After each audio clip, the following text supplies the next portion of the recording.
하나님을 경험하는 삶이라는 헨리 블랙가비가 쓴 책을 중심으로 해서 그동안 우리 학생들과 함께 예배드리지 않고 또 이 채플실에서 예배를 드릴 때는 시리즈로 설교를 해왔는데 오늘 이제 8번째 시간이고요. 마지막 시간입니다. 하나님을 경험하는 삶은 하나님을 우리가 경험하는 7가지의 단계 또는 원리, 또 그걸 이제 거기서는 실체라고 얘기하는데 7가지의 실체를 다루고 있습니다. 자, 첫 번째, 하나님은 우리의 주위에서 일하고 계시다는 거예요. 하나님은 살아계시고 우리의 주위에 일하고 계세요. 하나님이 계시지 않은 곳은 어디에도 없습니다. 하나님은 우리와 먼저 사랑의 관계를 맺기를 원하세요. 우리를 일로 부르시기보다 먼저 사랑의 관계를 맺기를 원하세요. 그리고 하나님의 마음을 알고 우리가 하나님의 일에 참여하도록 우리를 초청하신다는 것이죠. 그런데 이 초청을 하실 때 우리가 어떻게 하나님의 초청을 알 수 있죠? 하나님이 우리에게 말씀하십니다. 우리는 그 말씀을 듣습니다. 물론 귀로 듣는 건 아니에요. 그러나 하나님의 말씀을 캐치한다는 것이죠. 우리가 알아듣는다는 거예요. 그래서 하나님께서는 4가지의 중요한 통로를 통해서 말씀하시는데 가장 중요한 통로는 뭐죠? 성경입니다. 성경. 성경의 뜻과 벗어난 하나님이 하시는 말씀은 없습니다. 하나님의 성품은 성경 안에 담겨 있기 때문에 성경과 일치되는 말씀을 하나님은 우리에게 주시죠. 또 하나는 또 세밀한, 그러나 성경으로만 분별될 수 없는 부분들도 있잖아요. 아주 세밀하게 내가 하나님의 인도함을 받기 위해서 더 디테일한 부분들이 있는데 우리가 기도할 때 우리가 성령의 인도하심에 의해서 그것들을 인식합니다. 그리고 그걸 확인할 수가 있어요. 무엇을 통해서? 환경을 통해서. 우리가 아무리 노력해도 그 길이 막히면 그건 하나님이 뭔가 뜻이 계신 것이죠. 근데 우리가 예상하지 못했던 새로운 길이 열리면 우리는 그 길로 하나님의 뜻인가 보다라고 생각할 수 있겠죠. 이처럼 환경을 통해서 말씀하시고 또 하나는 교회를 통해서. 교회를 통해서라는 것은 목회자나 또 옆에 다른 지체들이 함께 이렇게 같이 이야기하는 가운데 또 그들을 통해서 하나님이 우리에게 말씀하시기도 합니다. 이처럼 우리는 이 모든 것들을 종합해서 하나님의 뜻을 분별할 수 있는데 가장 중요한 건 성경이다라고 이야기할 수 있겠죠. 자, 그런데 우리가 하나님의 이 부르심에 우리가 응하기 위해서는 믿음이 필요합니다. 왜냐하면 이거는 쉽게 결단할 수 있는 부분이 아니고 하나님의 일이거든요. 하나님의 일은 우리의 사이즈를 넘기는 일들이에요. 우리의 상상을 초월하는 일들이에요. 우리의 머리로 굴려서 될 수 있는 일들이 아니에요. 내가 스스로 할 수 있는 일들이 아니에요. 그렇기 때문에 우리가 하나님의 부르심 앞에 서게 되면 두려움이 오게 되죠. 그래서 믿음의 갈등을 겪게 됩니다. 그런데 우리가 여기서 하나님의 사랑을 알고 하나님을 신뢰함으로 믿음의 결단을 하게 될 때 우리는 하나님을 경험하는 사람이 될 수 있는 거죠. 자, 그래서 먼저 믿음의 갈등을 극복해야 돼요. 자, 또 하나는 중요한 게 순종하기 위해서 또 하나 중요한 것은 조정이죠.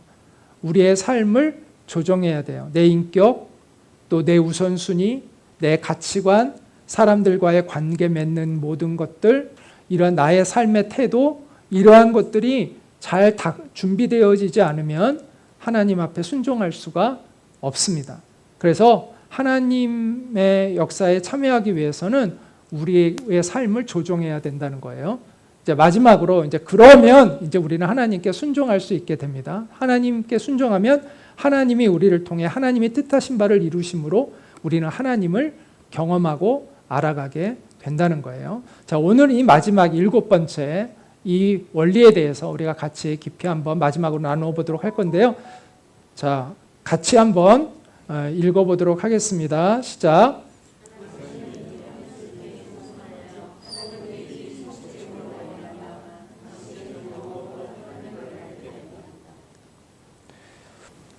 자, 오늘 이 순종과 관련해서 이제 중요한 몇 가지들을 우리가 좀 같이 한번 생각해 보고자 합니다. 첫 번째, 자, 순종하려면 조정이 필요하다라는 것입니다. 순종이란 뭐죠? 하나님의 명령에 복종하는 것을 의미합니다. 우리가 하나님을 주님이라고 표현하죠. 주님은 근데 우리가 종이고 하나님이 우리의 주인 되신다는 것을 의미하는 것이죠. 자, 종은 주인의 명령에 순종할지 말지를 선택할 수 있어요, 없어요? 선택할 수 없습니다. 우리가 하나님을 주님이라고 고백한다는 것은 우리가 하나님의 주권을 인정하며 살겠다는 것을 의미합니다. 그런데도 우리는 마치 우리가 우리 인생의 결정권을 가지고 있는 것처럼 착각할 때가 많습니다. 제가 복음사 강의하면서 종종 그 얘기를 많이 하는데, 여러분이 원해서 이 세상에 태어난 사람이 있습니까? 여러분이 원할 때 죽을 수 있는 사람이 있습니까? 여러분의 생사화복이 여러분 마음대로 됩니까? 우리 뜻대로 되는 게 인생에 거의 없어요. 그런데 참 희한하게 우리가 우리 인생의 주인이라는 착각을 하고 살아요. 그런데 우리의 인생의 주권은 우리에게 있지 않습니다. 그걸 우리가 깨달아야 합니다. 많은 성도들이 기도하면서 하나님, 내게 무엇을 시키든 내가 순종하겠습니다 라고 고백합니다. 믿음이 있는 사람들은 그런 고백을 하게 되죠. 그러나 막상 하나님이 이미 명령하신 것들에 순종하며 살고 있느냐, 이 질문을 한번 먼저 해보세요. 여러분이 하나님 내게 명령하시면 난 순종할 각오가 되어 있어요 라고 이야기하고 있는데, 이미 하나님은 우리에게 명령하고 계세요, 안 하고 계세요? 명령하고 계세요. 십계명이 이미 하나님이 우리에게 주신 이렇게 너는 살기를 내가 원하고 있다는 거 알려주신 거 아니에요. 하나님이 사랑하라고 이미 얘기하셨잖아요. 하나님이 용서하라고 얘기하셨잖아요. 이미 하나님이 우리에게 나를 따르는 사람이 되라고 이미 말씀하셨잖아요. 내가 거룩하니 너희도 거룩하라고 이미 말씀하셨잖아요. 근데 그 말씀들을 하나도 명령에 순종하지 않으면서 무슨 하나님이 나에게 특별한 명령을 주시면 그때는 내가 순종할 것 같은 착각. 그건 착각이죠. 하나님이 우리에게 특별한 명령, 어떤 임무와 사명을 맡겨주시기 전에 먼저 우리는 하나님의 사람이 되어 있어야 합니다. 하나님의 뜻에 순종하는 사람이 되어 있어야 합니다.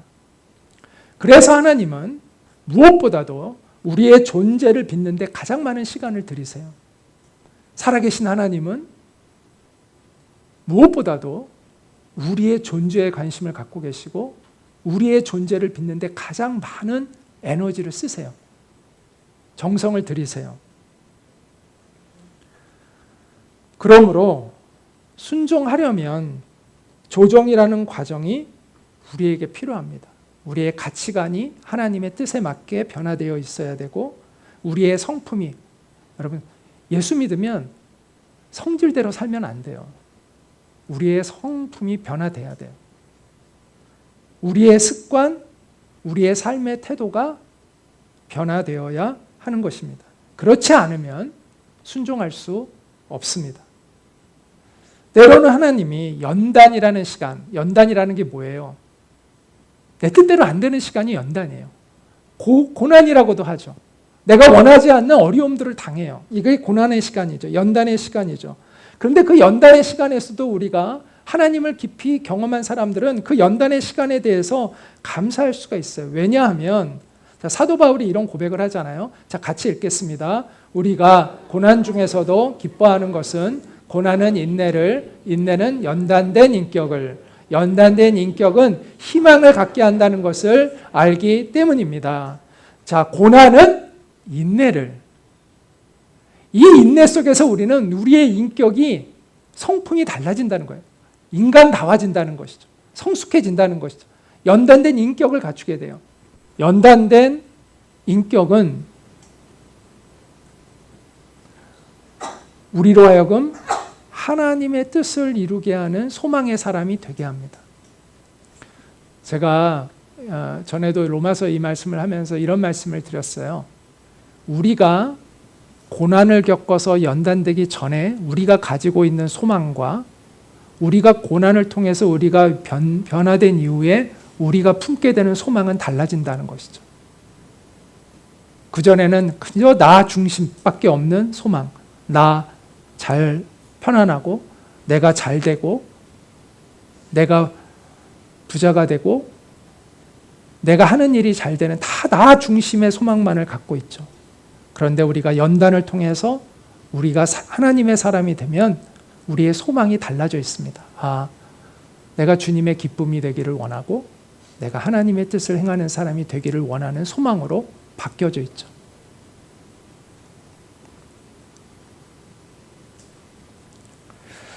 그래서 우리의 인생이 하나님 앞에 조정될 때 우리가 하나님의 사람이 되고 하나님께 순종하고 하나님의 뜻을 이룰 수 있는 사람이 될 수 있다. 이렇게 이야기할 수 있습니다. 자, 두 번째 순종과 관련되어서 우리가 이것을 알았으면 좋겠는데요. 같이 한번 읽겠습니다. 시작. 순종은 사랑과 연결된다. 자, 예수님이 이렇게 말씀하셨어요. 너희가 나를 사랑하면 나의 계명, 나의 명령을 지키리라. 자, 순종에 문제가 있다는 것은 하나님을 향한 우리의 사랑에 문제가 있다는 것을 의미합니다. 순종은 하나님을 향한 사랑의 표현이기 때문입니다. 그래서 예수님은 순종을 사랑과 연결해서 너희가 나를 사랑하면 나의 명령을 지키리라.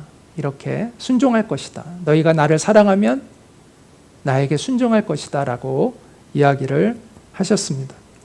자, 이것과 또한 연결이 돼서 순종은 우리의 진실이 밝혀지는 순간이다 라고 이야기할 수가 있습니다.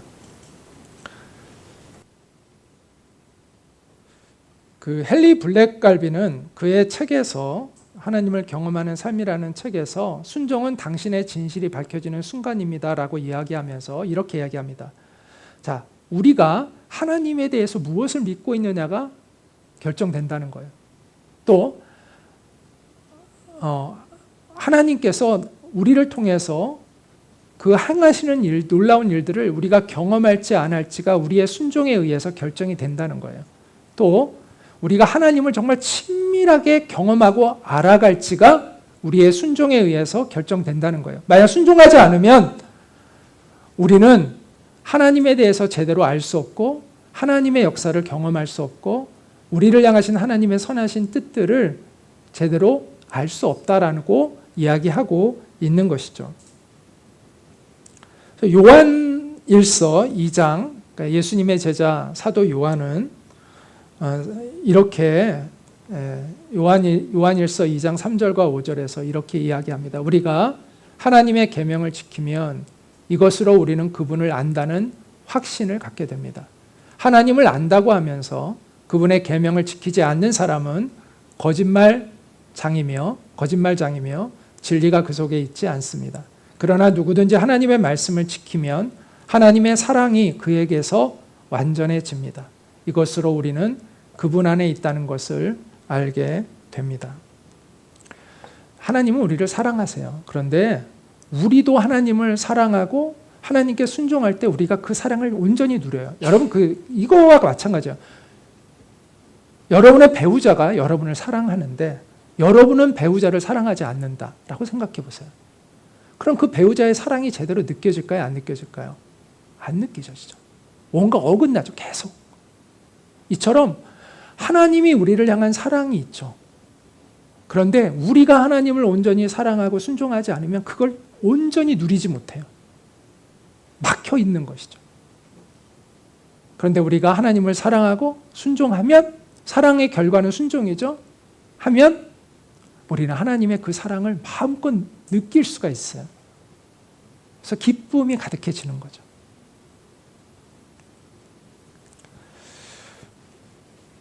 구원의 확신을 갖지 못하는 분들이 있어요. 교회는 다니는데 구원의 확신이 없는 분들이 있어요. 근데 그 이유 중에 중요한 이유는 하나님을 깊이 경험하고 있지 못하기 때문입니다. 그리고 하나님을 깊이 경험하지 못하는 이유는 하나님께 온전히 순종하고 있지 않기 때문입니다. 구원도 하나님이 주시는 선물이잖아요. 우리가 노력해서 구원을 받는 게 아니라 하나님이 선물로 우리를 구원해 주시는 것이 이 복음의 진리죠. 그런데 구원의 확신도 선물이에요. 누구에게 주는 선물이냐? 순종함으로 하나님을 깊이 경험하는 사람들은 구원의 확신을 가져야지 할 필요가 없어요. 그냥 갖게 되는 거예요. 하나님을 깊이 경험했기 때문에 구원의 확신에 대한 고민이 거의 그냥 없어질 수밖에 없는 거죠. 너무나 확신이 되기 때문에. 예수님을 믿기 전에는요, 우리가 하나님께 순종하고 싶어도 순종하기가 불가능합니다. 그런데 예수님을 믿으면 우리 안에 누가 오신다고요? 성령님이 오세요. 제가 많이 강조하죠. 그 성령님이 오셔서 하나님의 사랑을 깨닫게 하고 우리도 하나님을 사랑하는 사람이 되도록 이끌어 주세요. 그래서 옛 생명이 아닌 새 생명의 삶을 우리가 살아가게 돼요. 생명이 바뀌어야 삶이 바뀌는 거거든요. 개는 개의 생을 살 수밖에 없고, 닭은 닭의 생을 살 수밖에 없고, 하나님의 생명이 올 때 우리는 비로소 하나님의 백성의 삶을 살아갈 수 있게 되는 거거든요. 그래서 성령님이 우리 안에 오셔야, 그 새 생명이 와야 우리가 이전과는 다른, 이전에는 하나님께 순종하고 싶어도 순종할 수 없었던 삶에서 벗어날 수 없었지만 이제 우리가 거기에서 벗어나서 새로운 삶을 살아갈 수 있는 힘을 얻게 되는 것입니다. 여러분 안에 그 새 생명의 증거가 있기를 축복합니다. 성경은 이렇게 말씀하고 있습니다. 예수와 합하여 세례를 받은 우리는 하나가 된다는 거죠. 그의 죽으심과 합하여 세례를 받은 줄을 알지 못하느냐. 그러므로 우리가 그의 죽으심과 합하여 세례를 받음으로 그와 함께 장사되었나니, 예수님과 함께 십자가에서 우리가 옛사람이 죽었다고 이야기합니다. 이는 아버지의 영광으로 말미암아 그리스도를 죽은 자 가운데서 살리심과 같이 예수님이 우리를 위해서 부활하셨잖아요. 그 부활한 생명으로 우리 또한 새 생명 가운데서 행하게 하려 함이라 라고 이렇게 얘기합니다. 자, 예수를 믿는다는 것은 예수의 부활의 생명을 받는 것입니다. 그래서 새로운 인생을 살아가는 것이죠. 예수님이 나를 불러 주여 주여 하면서도 어찌하여 내가 말하는 것을 행하지 아니하느냐, 이렇게 하나님께 불순종하는 사람들에게 이야기하십니다. 자, 순종이 우리의 진실을 드러낸다고 이야기하는 것이죠. 우리가 정말 온전한 믿음을 갖고 있는지, 예수님을 따르는 사람인지, 그것은 말로 증명되는 것이 아니라 순종으로 증명되는 것이다 라고 이야기하고 있습니다. 자, 네 번째 순종에 대해서 우리 같이 한번 읽어보겠습니다. 시작. 순종은 풍성한 열매를 맺게 합니다. 자, 순종은 우리의 인생을 풍성하게 해주는데요. 자, 첫 번째, 순종은 우리의 인생을 복되게 합니다. 네가 네 하나님 여호와의 말씀을 청종하면 이 모든 복이 내게 임하며 내게 이르리니 성읍에서도 복을 받고 들에서도 복을 받을 것이며, 이렇게 하나님이 약속하신 복들을 우리가 순종할 때 누리게 된다고 모세가 쓴 신명기에 말씀하고 있죠. 또 순종은 우리의 인생을 견고하게 한다고 예수님이 말씀하셨어요. 누구든지 나의 말을 듣고 행하는 자는 그 집을 반석 위에 지은 사람과 같다. 그래서 모래 위에 집을 지으면 비가 내리면 모래가 이렇게 푹 가라앉으면서 집이 무너질 수밖에 없잖아요. 근데 반석 위에 세운 집은 견고하잖아요. 나의 말을 듣고 행하는 사람은 그의 인생이 견고한 터 위에 지어진 그 집처럼 견고할 것이다 라고 이야기해주고 있습니다.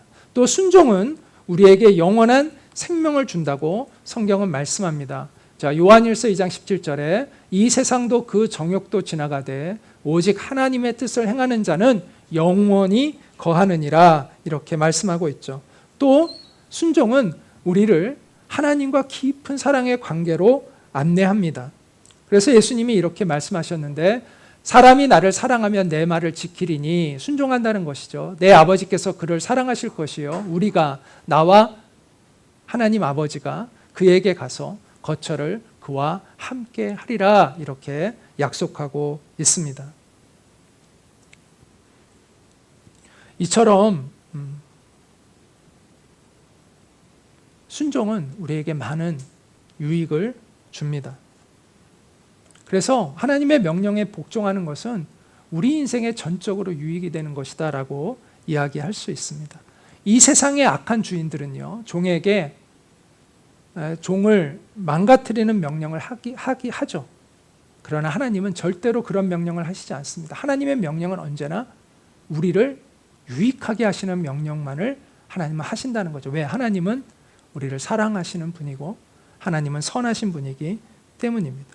그래서 우리가 하나님을 깊이 경험하다 보면 우리가 하나님께 순종해야 된다고 말하는 이유는 우리가 그것을 경험했기 때문이에요. 항상 하나님이 결과적으로 지나고 나면 하나님이 모르시고 하나님이 선하시다는 것을 내가 경험했기 때문에 그 결과 우리가 하나님께 순종해야 무조건 순종하는 것이 맞습니다라고 이야기하는 것은 맹목적인 믿음이 아니라 하나님을 경험했기 때문에 하는 결론인 거예요. 그런데 그걸 모르는 사람들은 자꾸 시비를 걸어요. 하나님이, 저 예전에 대학원 다닐 때 제가 이제 경영학을 공부할 때 그 학교가 기독교 학교인데도 이 교수가 반기독교 교수였어요. 반기독교. 계속 기독교를 막 계속 비판하는 거예요. 그런 시간도 아닌데, 자기가 종교 시간도 아니고 기독교 이야기하는 시간도 아닌데 계속 비판을 하는데, 그 사람이 어떤 얘기를 하냐면 이런 이야기를 했어요. 하나님이 거짓말하라면 하나님께 무조건 순종해야 한다고 기독교인들이 가르치는데, 그럼 하나님이 거짓말하라면 거짓말할 겁니까? 하나님이 누구 죽이라고 하면 죽일 겁니까? 이러면서 얘기를 하는 거예요.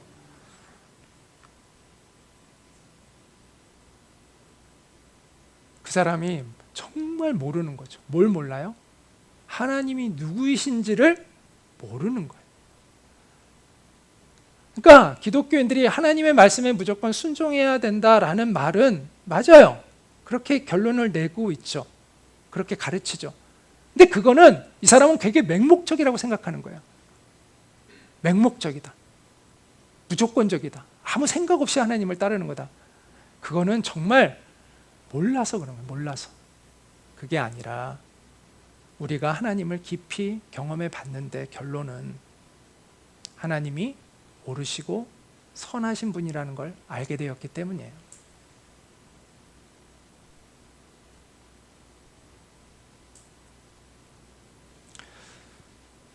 자, 순종에 대해서 이제 5번째 같이 한번 읽겠습니다. 시작. 순종에 대한 대가보다 보상이 훨씬 크다. 사도 바울이 이런 표현을 합니다. 내가 내 몸에 예수의 흔적을 지니고 있노라. 멋진 표현이죠. 이 표현은 뭘까요? 내 안에 예수의 십자가의 흔적이 있다. 이것은 예수님을 따르는 고난이 내게 있다라고 이야기합니다. 그런데 이 고백이요, 여러분 패배자의 고백으로 들리세요? 승리자의 고백으로 들리세요? 승리자의 고백으로 들리죠. 사도 바울은 이런 표현도 했어요. 내가 바라는 것은 그리스도를 알고 그분의 부활의 능력을 깨닫고 그분의 고난에 동참하여, 이게 자기의 바람이라는 거예요.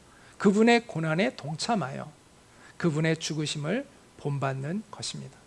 그리스도 예수 안에서 하나님께서 위로부터 부르신 그 부름의 상을 받으려고 목표점을 바라보고 나는 달려가고 있습니다 라고 이렇게 이야기를 하고 있죠. 순종은요, 때로 값비싼 대가를 치르게 합니다. 그러나 그것을 훨씬 더 뛰어넘는 상급과 보상이 주어져 있습니다. 바울은 그것을 알았기 때문에 내가 기꺼이 주님이 허락하신 그 고난에 동참하기를 원한다고 이야기할 수 있었던 것이죠. 우리가 하나님께 순종하기 위해서 깨달았으면 하는 게 있는데, 그게 뭐냐면 우리가 하나님께 순종하기 위해서 치르는 대가보다 하나님께 불순종함으로 치르는 대가는 훨씬 크다는 것입니다. 하나님께 불순종한 대가는 치명적이에요. 그것은 허무한 인생이 되는 겁니다. 그것은 죄에 굴복하는 비참한 인생이 되는 것입니다. 세상의 것에 매여서 쩔쩔매는 그런 비극적인 인생을 사는 것입니다. 하나님께 불순종한다는 것은 그런 비극적인 인생을 선택하는 것입니다. 그러므로 우리의 인생을 위한, 우리의 미래를 위한 진정한 선택은 언제나 하나님께 순종하는 것입니다. 자, 또 하나 순종과 관련해서 우리가 기억해야 할 것은 우리의 기도는 순종을 위한 기도여야 한다라는 것입니다. 많은 사람들이 소원 성취를 위한 기도를 합니다. 그런데 기도는 늘 강조하지만 우리의 소원을 이루기 위한 목적이 아닙니다. 수많은 종교들은 그런 기도를 하라고 하죠. 너의 소원을 아뢰라. 내가 소개하는 신에게 너의 정성을 바쳐서 너의 소원을 아뢰라. 그러면 너의 소원이 이루어질 거야 라고 이야기를 합니다.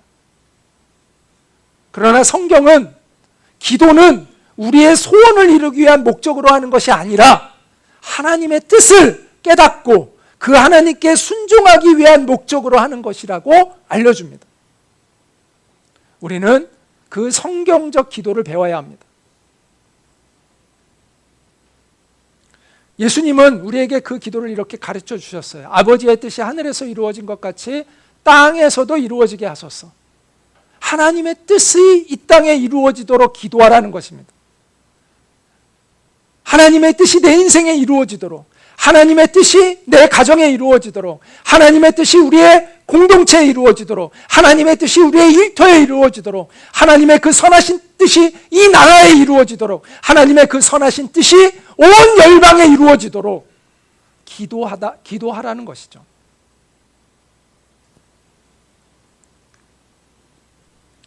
자, 순종하면 되는데, 순종하면 하나님의 뜻이 이루어진다고 얘기했잖아요. 우리를 통해서.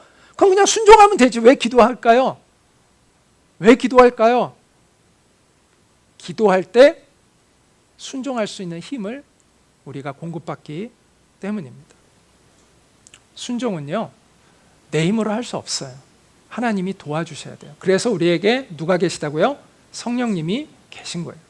그래서 우리를 도와주고 계시는 거예요.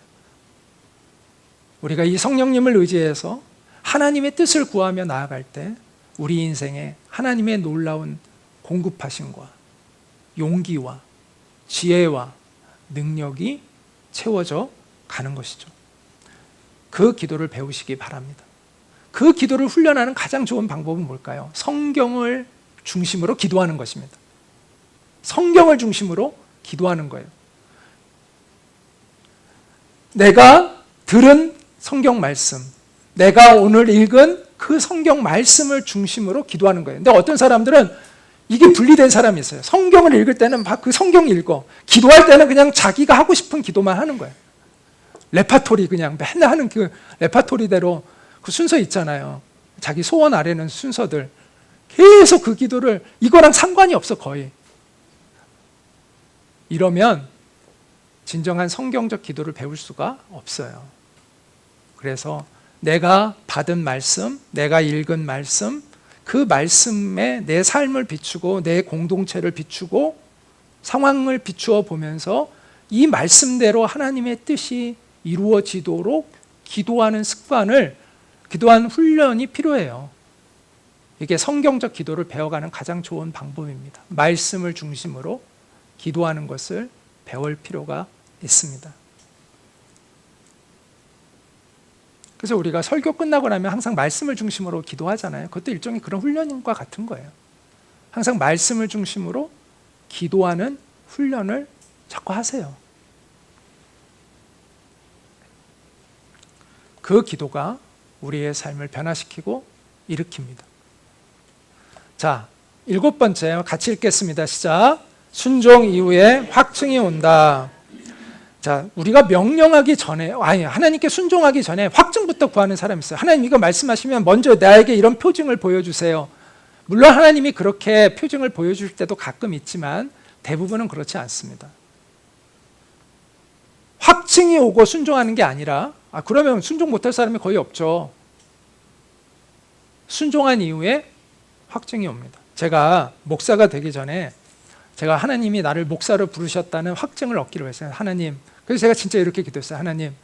하나님이 제 귀에 홍준아, 내가 너를 목사로 부른다, 이런 말씀을 주십시오. 제가 그 음성을 귀로 들으면 제가 순종하겠습니다. 이러면서 네, 기도를 했어요. 기도원 가가지고 또 막 금식까지 하면서. 근데 아무 말씀이 없더라고요. 그래서 뭔가 결정을 하긴 해야 되는데 내가 이제 결정을 할 순간이 왔는데 그럼 어떻게 해야 되지? 이러는데 갑자기 제 마음속에 이런 생각이 들었어요. 목사 된다는 게 뭐 그렇게 대단하다고. 그걸 또 막 하나님께 뭐 들려주시기를 원한다는 그런 기도까지 내가 왜 하느냐. 이게 역으로 보면요. 내가 그만큼 하기 싫다는 거 아닙니까? 하기 좋으면 그냥 할 거 아니에요. 지가 기도도 안 하고도 할 거 아니에요. 근데 하나님 정말 나를 부르셨으면 하나님 목소리를 들려주셔서 내가 이것을 확신 있게 하고 할 수 있게 제 이야기는 안 하고 싶다는 거잖아요. 그 내 마음이 이렇게 보이더라고요. 그래서 그래. 일단 내가 하기 싫어하는 부담되는 이거 한번 해보자. 이게 나의 결론이었어요. 해보다가 아니면 또 그때 가서 안 하면 되는 거지.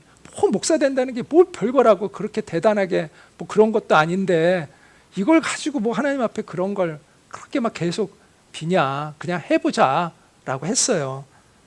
그래서 신학교를 갔어요. 근데 제가 확신이 든 건 한 2, 3년 지나서요. 2, 3년 지나고 났더니 알겠더라고요. 하나님이 귀로 안 들려주셔도 제가 알겠더라고요. 또 주위에 있는 사람들이 이야기해 주는 거, 또 내 안에 있는 확신, 그 환경과 부르심 이런 여러 가지 상황들, 교회의 확증 이런 여러 가지를 통해서 내가 이 길을 걸어가는 것이 100% 하나님의 뜻인지는 모르지만 최소한 하나님이 기뻐하시는 일이구나 라는 생각, 확신이 들었어요. 그리고 나도 하고 싶더라고요. 보람이 있고. 무슨 말씀을 드리고 싶은 거냐. 대부분의 확증은 순종 이후에 오는 것이지 확증이 먼저 있고 순종하는 것이 아니다 라는 것을 말씀을 드리는 겁니다. 여러분 순종의 모험을 하시기 바랍니다. 그러면 확증이 옵니다. 모세가 불붙은 떨기나무에서 나무가 갑자기 불이 붙어요. 광야에서 하나님의 임재가 있어요. 그러면서 하나님께서 모세에게 말씀하세요. 내가 너와 함께 있겠다. 네가 이 백성을, 너의 백성을 이집트에서 이끌어낸 다음에 너희가 이 산 위에서 하나님을 예배하게 될 때 그것이 바로 내가 너를 보냈다는 징표가 될 것이다. 징표가 먼저 옵니까? 나중에 옵니까? 나중에 온다고 이야기하십니다. 이처럼 확증을 받고 순종하는 게 아니라 순종을 먼저 할 때 확증이 따라오는 것이죠. 자, 또 하나 같이 읽어볼까요? 시작. 순종은 믿음의 기다림을 포함한다. 자, 우리가 하나님께 순종하면 일이 술술 풀릴까요? 그렇게 착각하면 안 됩니다. 모세가 하나님께 순종해서 바로에게 갔더니 일이 술술 풀리던가요? 아니요. 막 이스라엘 백성들을 더 괴롭히죠. 그래서 이스라엘 백성들이 모세를 막 원망하죠. 네가 나서가지고 지금 우리가 더 고생하게 생겼어. 너 왜 이렇게 일을 망쳐놓은 거야? 이러면서 막 원망하고 막 이러잖아요. 마찬가지로 우리가 하나님께 순종한다고 해서 막 일들이 막 펼쳐지면 순종 못할 사람이 어디 있겠어요? 그렇지 않다는 거예요. 수많은 문제가 있어요, 앞에. 그렇기 때문에 우리가 환경만 보고 판단하면 안 돼요. 자, 환경이 어렵고 힘들 때 환경의 문이 닫히는 것처럼 보여질 때가 있잖아요. 이럴 때 우리는 어떻게 해야 하는가? 헨리 블랙갈비가 이렇게 충고합니다. 하나님이 내게 명령하신 것을 다시 한번 확인하고 기다릴 줄 알아야 된다는 거예요. 그리고 물러나지 않고 그 자리에서 버티고 있어야 한다는 것이죠.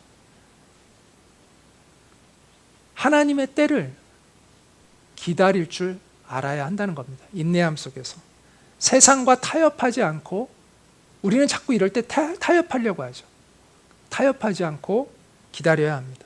그것을 믿음의 기다림이라고 표현할 수가 있겠죠. 모세도 그랬잖아요. 상황이 이전보다 더 악화돼요. 그런데 하나님이 나에게 명령하신 것을 다시 확인하고 인내하며 기다리죠.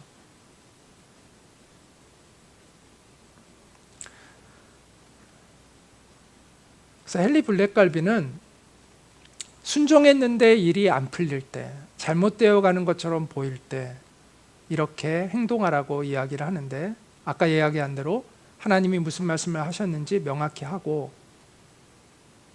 그러나 하나님이 말씀하신 것에 내가 나의 것들을 추가하지 않았는지를 한번 생각해 봐라, 돌아봐라, 이렇게 이야기를 합니다. 그리고 하나님이 말씀하신 것, 약속하신 것을 너의 마음에 그대로 간직하고 있어라. 그리고 하나님이 해야 한다고 알려주신 것들, 내가 이미 알고 있는 그 하나님의 진리에 순종하며 행하고 있어라 라는 것이죠. 그리고 하나님이 넥스트 스텝을 말씀하실 때까지 기다릴 줄 알아야 한다라고 이야기를 하고 있습니다. 여러분, 멈추어 있는 시간은요, 빚어지는 시간이다라고 생각하면 좋을 것 같아요. 하나님은 아까도 얘기했지만 일로 부르시기 전에 우리를 관계로 부르세요. 관계. 우리는 자꾸 일에 집중할 때가 많아요. 그런데 하나님은 일이 아닌 관계로 우리를 부르십니다. 그래서 이 멈추어 있는 시간은 하나님과 우리와의 관계를 돌아보게 하는 시간이다. 우리의 시선이 하나님께로 향하게 도와주는 시간이다. 일에만 막 몰두하고 있는데 하나님께로 우리의 시선을 돌리게 하는 그러한 기회다. 이렇게 이해를 하시면 될 것 같아요. 그래서 이렇게 이야기할 수 있을 것 같아요. 멈춤과 지체됨은 우리를 큰 나무로 성장시키는 하나님의 섭리 가운데 있는 것이다. 뿌리 깊은 나무는, 높이 올라가는 나무는 많은 우여곡절을 겪으면서 성장해 가잖아요. 그래서 이 멈춤과 지체됨은 우리를 성장시키시는 하나님의 섭리가 있는 것이다 라고 이해할 수가 있습니다. 자, 마지막으로 같이 읽겠습니다. 시작. 순종은 하나님을 알아가는 기쁨을 준다. 자, 요한복음 17장 3절은 영원한 생명은 유일하신 하나님과 예수 그리스도를 아는 것이다 라고 이야기합니다. 영생은 아는 거래요. 누구를? 하나님을 아는 거에 달려있다라는 거예요. 근데 재미있는 게 모세에게 나타나신 하나님이 모세가 당신은 누구입니까? 라고 할 때 I am who I am. 나는 스스로 있는 자다 라고 하나님이 말씀하시거든요. I am. 나는 존재한다. 나는 스스로 존재한다라는 거예요. 근데 예수님이 요한복음 보면 곳곳에서 I am 이라고 얘기하세요. 나는, 이 I am이라는 표현은 하나님의 하나님 되심의 표현이에요. 그래서 예수님이 나는 하나님이다라는 걸 선포하세요. 나는 생명의 떡이다. I am the bread of life. 나는 생명의 떡이다. I am. 나는 세상의 빛이다. 나는 문이다. 영원한 생명으로 들어가는 문이다. 나는 선한 목자다. 양들을 올바른 길로 이끌어가는 선한 목자다. 나는 부활이요 생명이다. 나는 길이요 진리요 생명이다. 나는 I am. 나는 참 포도나무다. 그러므로 너희가 내게 붙어 있으면 너희는 생명의 삶을 살 수 있을 거라고 이야기하시죠. 이처럼 I am. 나는 하나님이야. 나는 하나님의 능력을 가진 자야. 이러면서 예수님이 하나님 되심에 대하여 I am 이라는 표현을 써서 계속해서 이야기하고 있는 것을 보게 됩니다. 순종은 하나님이 누구이신지를 우리로 하여금 경험하게 됩니다. 우리가 순종할 때 우리는 주님이 나의 생명 되심을 알게 됩니다. 우리가 순종할 때 예수님이 우리의 선한 목자이심을 알게 됩니다. 우리가 순종할 때 예수님이 길이고 진리가 되심을 알게 됩니다. 하나님을 알아가는 기쁨보다 우리의 인생을 더 강하게 만들고 더 힘있게 하고 더 빛나게 하는 것이 있을까요?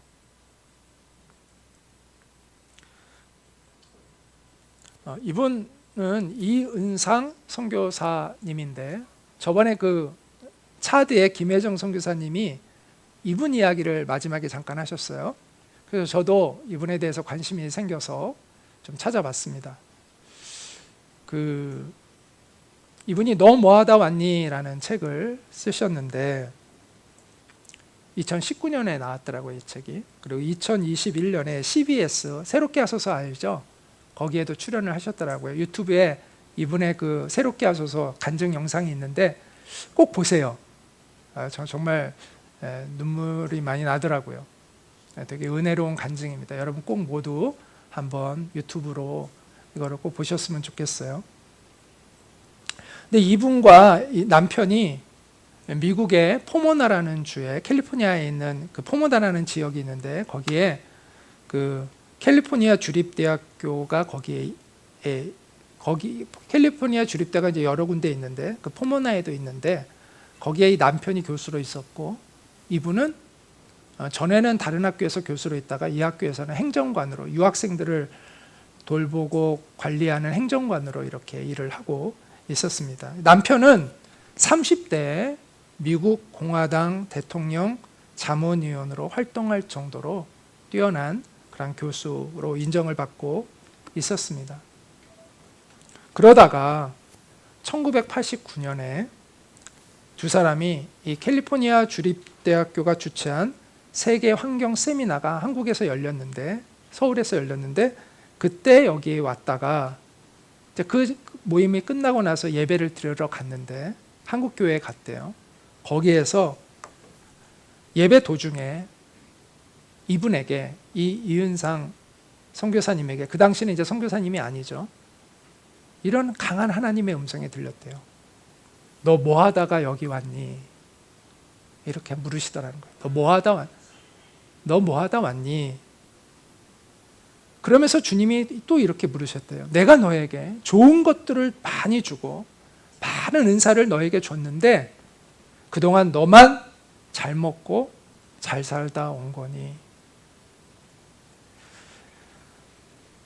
그녀는 나름 교회 생활도 열심히 했대요. 봉사도 열심히 하고 예배도 빠지지 않았고 했대요. 하지만 하나님이 나에게 원하시는 것은 단순히 그런 것이 아니었구나 라는 것을 깨달았대요. 그리고 그 하나님의 말씀이 자기의 가슴을 그렇게 치고 들어오는데 너무 많은 눈물을, 회개하는 눈물을 흘렸다고 합니다. 그리고 그것이 계기가 되어 그녀와 그녀의 남편이 복음 전하는 일에 온전히 자신들의 삶을 드리기로 결심을 하게 됩니다. 그래서 하여튼 여러 과정이 있지만 결국은 두 사람 모두 목사가 됩니다. 그리고 오지 선교를 하게 됩니다. 남들이 한 번도 가지 않은 곳, 아프리카, 또 중앙아시아, 동남아시아, 남들이 가지 않은 오지를 택해서 그 오지에 가서 하나님이 가라고 하시는 그곳에 가서 복음을 전하고 그러한 일들을 했습니다. 그 남편은 황희철 선교사는 혈액암으로 2019년도에 먼저 하늘나라로 떠났습니다. 그 과정이 또 간증에 이렇게 나오는데 한번 들어보세요. 되게 은혜롭고 또 하나님의 살아계심이 또 느껴지는 그런 간증인데요. 어쨌든 먼저 떠나시고 나서 또 이 아내 이은상 선교사는 홀로 남아서 아직도 순회 선교 활동을 계속해서 하고 있습니다. 그러면서 그녀는 나중에 하나님 앞에 설게 될 때 하나님이 또 물으실 것 같다는 거예요. 너 뭐 하다 왔니? 그때 자기가 이렇게 대답하고 싶다고 이야기합니다. 저 순종하다 왔습니다.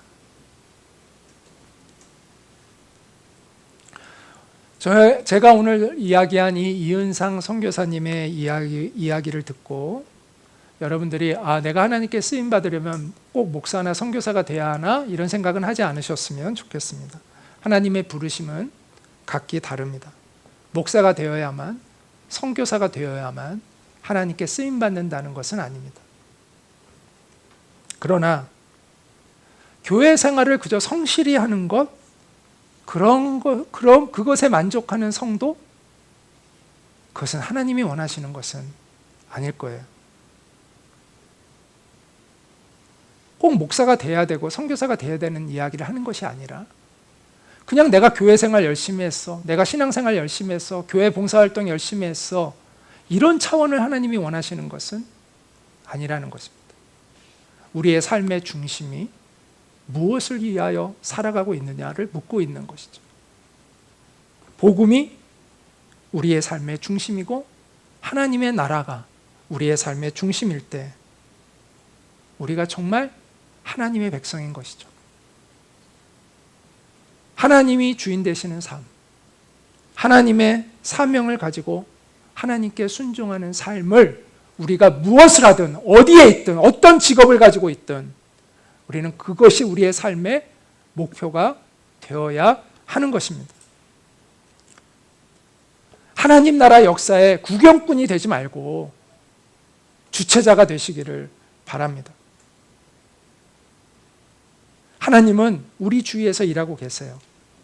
그리고 그 일에 우리를 초청하고 계십니다. 우리가 그 부르심에 응답하면 믿음의 결단을 내리고 우리의 삶을 조종하고 그래서 하나님께 순종하면 우리는 하나님의 기적을 보게 될 것입니다. 그리고 하나님의 역사에 쓰임받는 그런 영광스러운 인생을 살아가게 될 것입니다. 그리고 무엇보다도 하나님을 깊이 아는 사람이 될 것입니다. 부디 하나님을 깊이 만나고 알기를 원하는 그 열망이 우리 가운데 솟아나기를 소망합니다.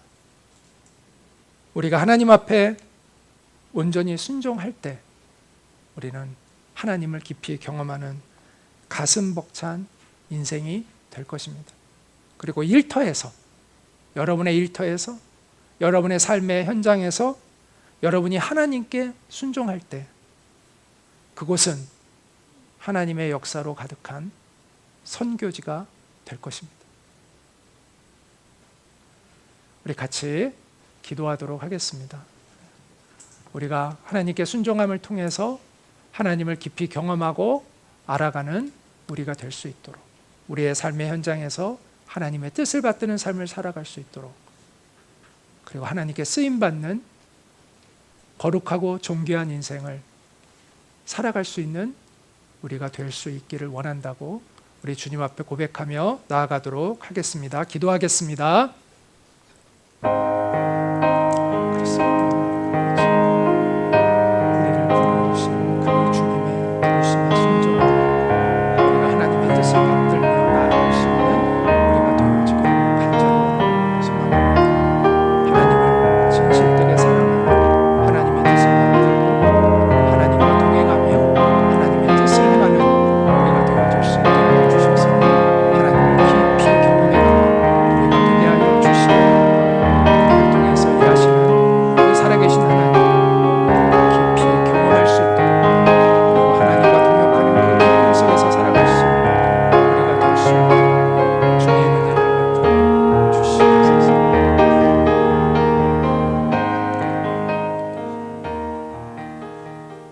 하나님, 우리가 하나님의 역사에 구경꾼이 아닌 주체자로 서기를 간절히 원하고 소망합니다. 하나님을 뜨겁게 사랑하고 하나님께 쓰임받기를 열망하여 믿음의 결단을 내리고 우리의 삶을 조정하여 하나님께 순종할 수 있는 우리가 되게 하여 주시옵소서. 그래서 하나님을 깊이 알아가는 우리가 되게 하여 주시고 우리의 인생을 향하신 하나님의 선하신 뜻을 받들게 하시고 하나님과 동역하는 감격과 영광을 누리며 살아갈 수 있는 복된 인생들이 될 수 있도록 은혜를 베풀어 주시옵소서. 주님, 우리 드림이 교회를 향하신 하나님의 선하신 뜻이 있음을 고백합니다. 우리가 그 뜻을 함께 찾아가고 받들며 순종함으로 하나님의 뜻을 이루는 거룩한 교회가 될 수 있도록 은혜를 베풀어 주시고, 또한 우리 드림이 학교 학생들이 하나님께 순종하여 하나님께 쓰임받는 영광스러운 인생들을 살아갈 수 있도록 이끌어 주시고 성장시켜 주시옵소서. 예수님의 이름으로 기도하옵나이다. 아멘. 이제는 우리의 유일한 소망 되시는 주 예수 그리스도의 은혜와 하나님 아버지의 그 크신 사랑과 성령님의 교통하심이 오늘 이 예배를 드리며 하나님께 순종함으로 하나님을 깊이 알아가는 사람이 되기를 원하는 사랑하는 모든 이들 위해 늘 함께 있기를 간절히 축원하옵나이다.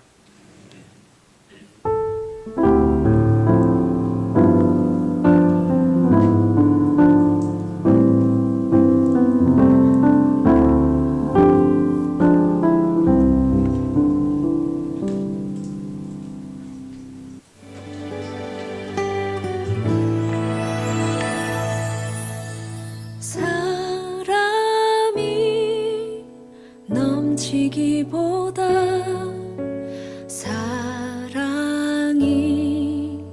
넘치는